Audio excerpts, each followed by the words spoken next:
உதயநிதி முன்பு இருக்கக்கூடிய சவால்களாக மக்கள் பார்க்கறது சட்டம் ஒழுங்கு பிரச்சனை அப்படின்றாங்க. நீங்க பேசுற பொழுது பாஜகவினுடைய தங்க வரதராஜனும் அந்த விஷயத்தை தான் சுட்டி காட்டுறாரு அப்படின்றப்போ அது ஒரு பெரிய சிக்கலாவே இருக்குமா? கண்டிப்பா. அதாவது உங்களுக்கு துணை முதலமைச்சர் என்கிற வார்த்தையிலேயே அதற்குண்டான பதில் இருக்கிறது. முதலமைச்சருக்கு துணை தேவைப்படுகிறது. அதுதான் அதுல விளக்கமான பதிலே அதுதான். அதுக்கான இது முடிச்சிட்டாங்க அவங்க. அமைச்சர்கள் எல்லாருமே துணையா தான் இருக்கிறாங்கன்ட்டு. அது ஒரு பக்கம். முதலமைச்சருக்கு துணை ஒரு அமைச்சர் முதலமைச்சர் தேவைப்படுது. அதனால தான் துணை முதலமைச்சர்னு அப்படி போட்டிருக்காங்க. அதனால நாள் கிழமை எல்லாம் பார்த்து அதுக்கப்புறம் தான் அறிவிப்பாங்க. நம்ம அவசரப்படுற மாதிரி திராவிட மாடல்ல நீங்க அம்மா இதுல என்னது அஷ்டமிலையோ நவமிலையோலாம் அறிவிக்க மாட்டாங்க. அதுக்கு ஒரு நல்ல முகூர்த்த நாள்லாம் பார்த்து அதற்கப்புறம் தான் நாள் கிழமையெல்லாம் பார்த்து தான் அறிவிப்பாங்க. அது விரைவில் அந்த அறிவிப்பு வந்தே தீரும். சரியா? ஒட்டுமொத்த மீடியாவும் எதிர்பார்க்குற ஒரு அந்த தகவல் வந்தே தீரும். அதே மாதிரி சட்டம் ஒழுங்கு பிரச்சனை ரொம்ப மோசமாக போயிட்டு இருக்கு அப்படிங்கிறது அவர்களாலேயே தெளிவாக உணர முடிகிறது. அது ஒவ்வொரு நாளும் பார்த்தீங்கன்னா என்கவுண்டர் நடந்துட்டு இருக்கு, ரேப் நடந்துட்டு இருக்கு, மர்டர் நடந்துட்டு இருக்குது, அப்புறம் பார்த்தீங்கன்னா ட்ரக் பிரச்சனை ஓடிட்டு இருக்கு. இது எதுவுமே முந்தைய அதிமுக ஆட்சியில நடக்குது. எல்லா ஆட்சியிலும் நடக்குது. பெரிய அளவுல, அதாவது இந்த கடந்த 3 வருடங்கள்ல என்ன நடந்திருக்கு, இதற்கு முன்னால என்ன நடந்திருக்குங்கிறத பாசனம். அதே மாதிரி சொல்றாங்க, இப்போ டெத் ரேஷியோ இந்த வருஷம் இத்தனை பேர் மர்டர் ஆயிருக்காங்க, இத்தனை பேர் ரேப் ஆயிருக்கு, இதெல்லாம் யாரும் நிர்ணயிக்கிறது இல்லை, இயற்கையாக நடக்கிறது தான். சரியா? இன்னொன்று சட்டம் ஒழுங்கோடு தொடர்புடையது இது. அதாவது யாரால பிரச்சனைகள் வரும், யாரால இல்ல ரவி, நான் கேக்குறது என்னன்னா அதிமுக ஆட்சியிலுமே கூட இது மாதிரியான சட்டம் ஒழுங்கு பிரச்சனை இருக்குது இல்லையா? கம்பேரிசன் இப்போ சில நேரத்துல பத்திரிகையாளர்கள் பேசும்போது என்ன சொல்லுவாங்க, அதிமுக ஆட்சியில் எவ்வளவு நடந்தது, இப்படி நடந்தது அப்படின்றது. யாரும் விரும்பி இதை இப்படி பண்ணுங்க அப்படி பண்ணுங்கலாம் கிடையாது. அதாவது சட்டம் ஒழுங்கு அதேதானே திமுக. இல்ல அதுதான் அதுக்கு அடுத்த பாயிண்ட். அதற்கு அடுத்த பாயிண்ட், ஆட்சி காலத்துல ஒரு விஷயம் நடக்குதுன்னா அப்ப விரும்பி தான் செய்யறாங்களா அப்படின்ற அதற்கு அடுத்த பாயிண்ட் என்னன்னா, நீங்க கொடுத்திருக்கிறதுல நம்ம ஓட்டிங் எவ்வளவு பண்ணிருக்காங்க, சட்டம் ஒழுங்கு பிரச்சனைன்னு சொல்றாங்க இல்லையா? அங்கதான் பிரச்சனையே இருக்கு. அதிகப்படியான மக்கள் தெளிவான பதிலை உங்களுக்கு அந்த ஓட்டிங்ல கொடுத்துருக்காங்க. புரியுதுங்களா? அப்ப அங்கதான் பிரச்சனையே இருக்கு. அந்த பிரச்சனைக்கு மூல காரணம் யார் அப்படின்னு பாத்தீங்கன்னா, நாட்டை ஆள்கிறவர்கள், தலைமை பொறுப்பில் இருக்கிறவர்கள். யாருக்கு கீழே இந்த சட்டம் ஒழுங்கு வருகிறது அப்படின்னா முதலமைச்சருக்கு கீழே சட்டம் ஒழுங்கு வருகிறது. யார் இந்த போலீஸ் இலாக்காவை கவனிக்கிறாரு அப்படின்னு பார்த்தீங்கன்னா ஹோம் மினிஸ்டர் பார்த்தீங்கன்னா சிஎம் தான் கவனிக்கிறாரு. அப்போ லாக் ஆஃப் அட்மினிஸ்ட்ரேஷன் லாக் இருக்கு. அதனால தான் ஒரு சந்தேகம் வருது. சொல்லுங்க. முந்தைய ஆட்சி காலத்திலும் பொள்ளாச்சி விவகாரத்திலிருந்து தூத்துக்குடி சம்பவத்திலிருந்து பல விஷயங்களை நம்ம பார்த்து தானே இருக்கிறோம். அதெல்லாம் கரெக்ட். அப்பவும் காவல்துறையும் நான் என்ன முதலமைச்சருடைய கட்டுப்பாட்டுல தானே இருந்துச்சு. அதாவது தேர்தல் வரும்பொழுது உறக்க பேசிய பிரச்சனைகளுக்கு இதுவரை திமுக தீர்வு கண்டு இருக்கிறதா என்று கேட்டால் எந்த பிரச்சனைக்கும் தீர்வு இல்லை. இப்போ நீங்க இப்போ குறிப்பிட்டீங்களா பொள்ளாச்சி பிரச்சனைன்னு சொன்னீங்க இல்லையா? பொள்ளாச்சி பிரச்சனையை பேசும்பொழுது தேர்தலில் எவ்வளவு உறக்கமா கனிமொழியிலிருந்து ஸ்டாலின்லேருந்து எல்லாரும் உதயநிதியிலிருந்து எல்லாருமே பேசினாங்க.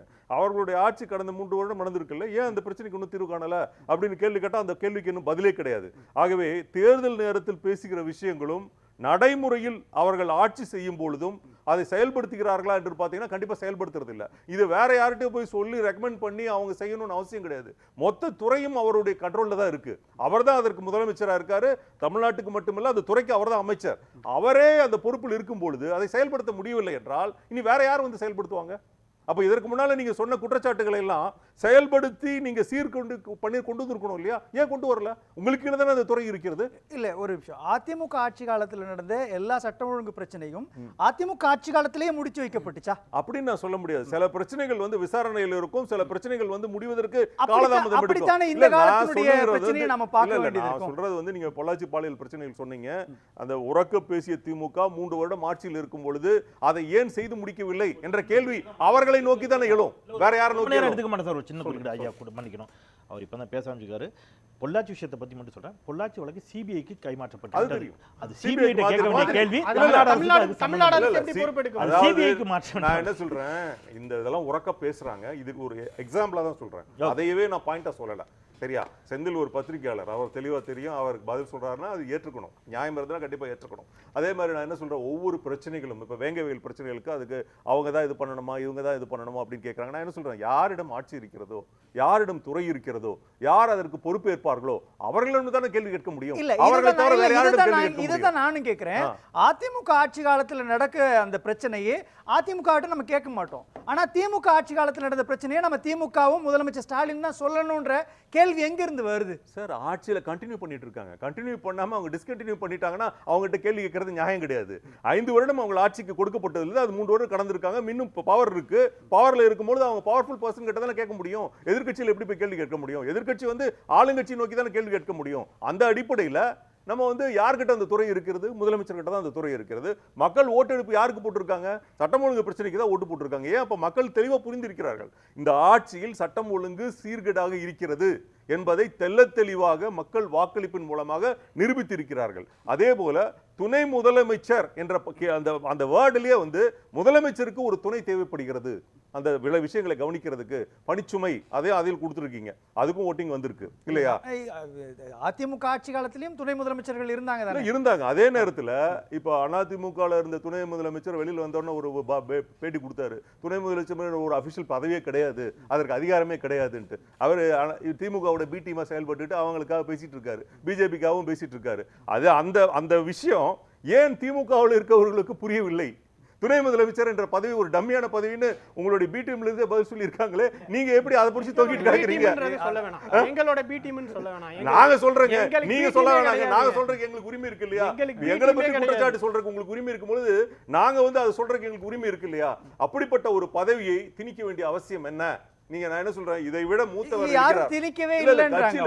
இல்ல அவர் வந்து உதயநிதி ஸ்டாலின் இல்ல உதயநிதி ஸ்டாலின் அப்படின்றதுக்காகவோ முதலமைச்சருடைய மகன் அப்படின்றதுக்காக எக்ஸ்ட்ரா பார்வையெல்லாம் இல்லை. அவர் ஒரு அமைச்சர்கள் மாதிரி இருக்கக்கூடிய ஒரு அமைச்சராக தானே பார்க்குறாங்க. நாம ஏன் சிறப்பு கவனம் செலுத்தணுன்றாங்க அவங்க. அதாவது நான் என்ன சொல்றேன், இப்போ அண்ணன் செந்தில் பேசும்போது அவர் என்ன சொல்லிட்டு இருந்தாரு, ஏன் இதுக்கு முன்னால பிரச்சனை இல்லையா, இதுக்கு முன்னால இப்படி இல்லையா, அப்படி இல்லையா, எல்லாம் வரிசையாக அடிக்கிட்டு இருந்தாரு. நான் என்ன சொல்றேன், ஒரு சாதாரண அமைச்சர் அந்த வேலையை செய்வதற்கும் ஒரு முதலமைச்சருடைய மகன் ஒரு மூத்த அமைச்சர் செய்ய வேண்டிய வேலையை விட அதிகப்படியாக செய்ய முடியும், முதலமைச்சர்கிட்ட நேரடியாக சொல்லி அதை செய்ய முடியும் அப்படிங்கிற பார்வையில் தான் எல்லாருக்கும் கேள்வி எழுப்புறாங்க.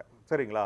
அவர் ஒரு சாதாரண சட்டமன்ற உறுப்பினராக இருந்தால் கண்டிப்பாக அந்த கேள்வி எழுப்புறதுக்கு அவர் செந்திலும் என்ன சொல்றாரு, அப்படி ஒரு ஸ்டேட்மெண்ட்டை யாருமே சொல்லலையே, நீங்க ஏன் இப்போ உதயநிதி தான் துணை முதலமைச்சர் அப்படின்னு முதலமைச்சர் ஸ்டாலின் துணை முதலமைச்சர் அவர் ஏத்துக்கிறாரா? செந்தில் அவர்கள் ஏத்துக்கிறாரா இல்ல திமுக ஏத்துக்குதா? புரியல. மூத்த உறுப்பினர் துரைமுருகன் இருக்கிறாரு. நியாயப்படி பார்த்தா கலைஞருக்கு ஈக்குவலான எக்ஸ்பீரியன்ஸ் உள்ளவர் அவர்தான். எல்லாருக்கும் வழிகாட்டி திமுக. இல்ல அவர் என்ன சொல்றாரு, திமுகவுக்குள்ளேயோ அது நிதர்சனமான நிர்வாகத்துக்குள்ளே அப்படி ஒரு டிஸ்கஷனே வரலன்றாரு. அவர் இன்னொரு கேள்வி கேட்கிறாரு, நீங்க எதுக்கு முதலமைச்சர் துணை முதலமைச்சர் பத்தி இந்த டாபிக் எடுக்கணும்னு கேட்கிறாரு. அந்த டாபிக்ல நான் வரல. சரியா? ஏன் நியூஸ் 7 இந்த டாபிக் எடுத்தது அப்படிங்கறத பத்தி கேட்கிறாரு. அதுக்குள்ள நீங்க விவாதம் வைத்திருக்கிறீங்களா, அந்த விவாதத்துக்கு உட்பட்ட கருத்து நம்ம சொல்லணும். அந்த கருத்தின் அடிப்படையில் மூத்த உறுப்பினராக இருக்கிற துரைமுருகனுக்கு ஏன் அந்த வாய்ப்பு வழங்கப்படவில்லை என்ற கேள்வி எல்லா இடத்திலும் உட்கட்சி பிரச்சனை. உட்கட்சி பிரச்சனை கூட இருக்கலாம். அதாவது திமுகவில் இருக்கக்கூடிய ஜனநாயகத்தை பெருமைமிக பேசிட்டு இருக்கும் பொழுது அந்த ஜனநாயகம் ஏன் அந்த இடத்துல வேலை செய்யாம போயிடுச்சு? இல்ல அங்க திமுகவில் இது மாதிரி ஒரு டிஸ்கஷன் நடக்குதுன்னா அதனுடைய தேர்ந்தெடுக்கப்பட்ட எம்எல்ஏக்கள் சேர்ந்து யாரை முதலமைச்சர் ஆக்கணும், யாரை துணை முதலமைச்சர் ஆக்கணும், யாருக்கு என்ன பொறுப்பு கொடுக்கணும், கட்சி ரீதியாகவும் நிர்வாக ரீதியாகவும் அது அவங்க செய்யக்கூடிய முடிவு. இல்ல கேள்வி பொருளாக ஒண்ணு வரும் பொழுது அந்த கேள்வியும் எழும் இல்லையா? ஒரு மூத்த உறுப்பினராக துரைமுருகன் எக்ஸ்பீரியன்ஸா இருக்காரு, அவருடைய இறுதி கட்டத்தில் நெருங்கிட்டு இருக்காரு வயதுல. என்னுடைய இல்ல நான் என்ன சொல்றேன் பாருங்க, வயதுல இல்ல வேண்டாம் அந்த வார்த்தையை நோக்கத்துல சொல்லிருக்கேன் நான் நினைக்கல. ரவி நான் சொல்லுவது ஒரு அரசியல் முயற்சியை சொல்கிறேன். அரசியல் முயற்சி. இன்னொரு விஷயத்தை நான் இன்னும் சொல்றேன், இன்னும் தெளிவா சொல்றேன். என்னுடைய தந்தையும் அவரும் 2 பேரும் பிஎல்ல வந்து கிளாஸ்மேட். சரிங்களா? என்னுடைய தந்தை இருந்தாருன்னா அவர் வயது ஒத்துதான் இருந்திருப்பாரு. 85 86 இயர்ஸ் இருந்திருப்பாரு. சரிங்களா? முற்ற நண்பர்கள். சரிங்களா? சைல்ட்ஹுட்ல இருந்து ஒரு நண்பர்கள். ஆகவே வயது மூத்தவர், அவரை வந்து ஒரு நல்ல ஒரு ப்ரமோஷன் கொடுக்கணும், ஒரு துணை முதலமைச்சரா கொடுக்கணும்ங்கற ஒரு கொண்டு வரலையா அவங்க? உங்க நோக்கம் ஒன்பே நல்ல நோக்கம், நான் பாராட்டுறேன். அப்படியே பொண்ணே எனக்கு கொடுத்துருங்க சார். எடப்பாடியை விட வயதில் பெரியவர் பொண்ணே. நான் என்ன சொல்றேன், எடப்பாடி பழனிசாமியை விட கட்சியில சீரியஸ் செங்கோட்டையன். நியாயமான கேள்விதானே இல்ல அவர் கேக்குறது நியாயமான கேள்விதானே. இல்ல எதிர்க்கட்சி தலைவர் எடப்பாடி பழனிசாமி இருக்கக்கூடிய அதிமுகவிலும் மூத்த தலைவர்கள் இருக்காங்க இல்லையா, அவங்களுக்கு முக்கியத்துவம் கொடுக்கணும். நான் பேசக்கூடிய தலைப்பு வந்து துணை முதலமைச்சரை பத்தி தலைப்பு பேசுறேன். அதுதான் யாருக்கு கொடுக்கறது, அது உட்கட்சி பிரச்சனை. அது அவர் சொல்ற சஜஷன் நல்ல சஜஷன். செந்தில் என்ன சொல்றாரு, துணை முதல்வராக செந்தில் என்ன சொல்றாரு, நீங்க துணை முதலமைச்சர் பதவியே நீங்க உதயநிதிக்கு பதிலாக துரைமுருகனுக்கு கொடுங்கன்னு சொல்லி நீங்க கேட்கும்பொழுது அதே விஷயத்தை எதிர்க்கட்சி தலைவர் பதவியை மூத்த தலைவர்களுக்கு கொடுங்கன்ற வாதத்தை திமுக தரப்புல முன்வைப்பாங்க இல்லையா? தலைமைங்கிறது வேற, துணை முதல்வர்ங்கிறது வேற. நான் எதிர்க்கட்சி தலைவர் நீங்க கம்பேர் பண்ண கூடாது. அதிமுக நிர்வாகத்துல நான் பேசல. இல்ல இல்ல ரவி, நான் கேக்குறது எதிர்க்கட்சி தலைவர் போஸ்டே சொல்லுங்களேன். எதிர்க்கட்சி தலைவருடைய போஸ்ட் தலைமை என்பது அதிமுகவுடைய மூத்த தலைவர்கள் கொடுங்கன்னு வாங்க. தலைமை என்பது வேறு, துணை முதல்வர் என்பது வேறு. எதிர்க்கட்சி தலைவர்ன்றார் அவரு. எதிர்க்க- தலைமையில எதிர்க்கட்சி தலைவர் கட்சியினுடைய தலைமையா இருக்கட்டும், எதிர்க்கட்சி சரி, தலைவரா துணை இருக்கட்டும், முதலமைச்சரை அந்த ஏன் தலைமைங்கிறது வேற. கொடுத்தீங்க? பொன்னியின் இல்ல, செல்வன் அந்த தலைமைங்கிறது வேற, இது வேற. இத வந்து நாங்க வந்து திமுகவினுடைய தலைமை பத்தி நாங்க விமர்சனம் பண்ணல. சரியா? இல்ல, அவங்களும் துணை கேக்குறது இல்ல. முதலமைச்சர் பதவி பத்தி நீங்க தான் ஒரே விமர்சனம் இல்ல பண்ணிட்டு இல்ல இருக்கோம். ரவி, நீங்க சொல்றது என்ன எதிர்க்கட்சி புரிஞ்சுக்க துணைத் தலைவர் முடியுது. பதவி. எல்லாரும் கேக்குறது என்னன்னா, துணை முதலமைச்சர் பதவியை நீங்க உதயநிதிக்கு கொடுக்காமல் அவரை விட அரசியல் அனுபவம் கொண்ட துரைமுருகனுக்கு கொடுங்கன்னு சொல்றீங்க. அதே கேள்வியை தான் அவங்களும் கேக்குறாங்க. சார், அது எதிர்க்கட்சி நாங்க தலைவர் இல்ல subject எதிர்க்கட்சி துணை தலைவர் முதல்வர்ங்கிற ஒரு subject முடிச்சிடுறேன். தான் நான் பதில் சொல்றேன். எதிர்க்கட்சி தலைவர் என்ற பொறுப்பை பதவியை எடப்பாடி பழனிசாமியை விட மூத்த அரசியல் தலைவர்கள் சார், நான் கொடுங்கன்னு இல்ல சார், கேக்குறாங்க. அவர் அரசியல் ஆலோசகராக இருப்பாரு, அவர் என்ன பதவி வேணாலும் கடந்த இருக்கலாம். ஆட்சியில துணை முதல்வரா ஓபிஎஸ் ஆக்குனதுக்கு பதிலா பொன்னையன் பொன்னையன் ஐயாவை ஆக்கி நான் இன்னும் ஒரு படி மேல போய் கேக்குறேன். ஐயா ஒரு நிமிஷம். ஐயா அது இல்ல, நடந்து ஐயா ஒரு முடிஞ்ச நிமிஷம். கதை. ஐயா, நடந்து- ஐயா, நடந்து இல்ல, முடிஞ்ச முடிஞ்சது கதை. ஐயா. ஒரு நிமிஷம். இனி வருங்காலத்துல இல்ல, நீங்க சொல்ற இல்ல, கதையா? இல்ல இல்ல எல்லாமே நடந்து நாங்க முடிஞ்ச என்ன விஷயம். பண்றோன்றதை கட்டுதுதான். நான் நாடகம் என்ன முடிந்த சொல்றேன்? ஆட்சி போய் எப்படி இப்ப நீங்க கணக்குல பேசலாம் பேசலாம். நிகழ்ச்சியோட இறுதி தரத்துல இல்ல, ஒண்ணே இருக்கு. ஒண்ணு இல்ல ஒரு சுற்று crime போயிட்டு இல்ல, அவரு டேட்டா சொன்னாரு. உங்களுடைய இறுதி கருத்தா? இல்ல இறுதி கருத்து வேற. கிரைம சொன்னாரு, இங்கதான் நடந்துட்டு இருக்குன்னு.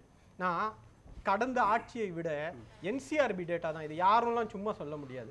வழக்குகள் பதிவாகிறதை வச்சு வரக்கூடிய தரவுகளின் அடிப்படையில் எடப்பாடி பழனிசாமி அவர்களுடைய ஆட்சியில் இருந்ததை விட இங்கே சட்டம் ஒழுங்கு சரியா இருக்குன்னு என்சிஆர்பி டேட்டா சொல்லுது. சார், Data எவ்ரிடே சொல்லுது. என்கவுண்டர் Everyday நடந்துட்டு இருக்கு சார். எவ்ரிடே என்கவுண்டர் ஏன் நடந்துட்டு சார்? இருக்கு சார். Encounter- எவ்ரிடே மர்டர் பிரச்சனைகள் நடந்துட்டு இருக்கு சார், சார். அதுதான் சார். பேப்பர்ல எடுத்த உடனே டெய்லி செய்தியே வந்து என்கவுண்டர் தான் சார். சார். தினம் தினம் காக்காசு குறி சுடுற மாதிரி மனிதர்களை சரி சுட்டு சார், வீழ்த்துறாங்க சார். சார் அதிமுக கட்சியில நடக்கல. 13 பேரை சுட்டு கொன்னீங்களே சார், தூரமா நிக்கிற இவனாவது தற்காப்புக்காக சுடுறான். போராடிட்டு இருந்த பொதுமக்களை சுட்டீங்க, அப்பலாம் உங்களுக்கு தெரியலையா எப்படி சார்? சார் ஆம்ஸ்ட்ராங் என்ன சார்? என்ன வழக்குல சார் இது? வரக்கூடிய எல்லாரையுமே வந்து தற்காப்புக்காக சுட்டுட்டே இருப்பீங்களா? இல்ல சார், ஆம்ஸ்ட்ராங் வழக்குல. அது பரவாயில்ல அப்ப சார். அதுக்கு என்ன பதில் இது? சார், அது காவல்துறை சொல்லிட்டு இருக்கு சார். போராடிட்டு இருக்கிற மக்களை சுட்டீங்களா சார்? தூரமா நின்னவங்கள வானத்தை பார்த்து கூட சுடாம ஒரு தங்கச்சியோட மூஞ்சில பார்த்து சுட்டீங்களா சார்? அதை விடவா சார் போச்சு? இங்கயாவது ரவுடி பசங்க போலீஸை தாக்குறாங்க, அதுக்கு செல்ஃப் டிஃபென்ஸ்ல ஷூட் பண்றாங்க. இல்ல, இல்ல, நான் இல்ல. என்ன சொல்றேன், அது என்சிஆர்பி நேரம் டேட்டா இல்ல, என்சிஆர்பி டேட்டாவின் படி எடப்பாடி பழனிசாமி அவர்களுடைய ஆட்சியை விட எங்களுடைய தலைவருடைய ஆட்சியில் சட்டம் ஒழுங்கு நல்லா இருக்குன்னு டேட்டா சொல்லுது.